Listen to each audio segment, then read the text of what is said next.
तुम्ही ही भाजी खाल्ली का कधी? आम्ही तर भरपूर खाल्लेली आहे लहानपणी. तर चला, आज आपण भाजी बनवूया ती. कढईमध्ये तेल गरम करून त्याच्यामध्ये जिरा, मोहरी, ठेचलेला लसूण आणि हिरवी मिरची उभी चिरून टाकली, परतून घेतली चांगली. बारीक चिरून घेतलेला कांदा टाकला, मीठ टाकून चांगला गुलाबी रंगावर परतून घेतला.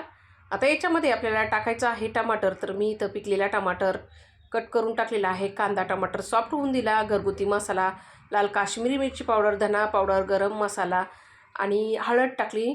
परतून घेतलं चांगलं ना. आता याच्यामध्ये स्वच्छ धुवून घेतलेली चणा डाळ टाकलेली आहे. भिजवलेली चणा डाळ आहे ही. आणि बटाटा कट करून टाकलेला आहे आणि गरजेनुसार पाणी टाकलं. मिक्स करून झाकण देऊन चणा डाळ बटाटा चांगला शिजलेला आहे. इथं आपलं चेक करून बघितलेलं आहे मी. नंतर त्याच्यामध्ये थोडं चवीनुसार मीठ टाकलं. परत कोथिंबीर टाकली. मिक्स करून तयार झाली आपली चणा डाळी बटाटा.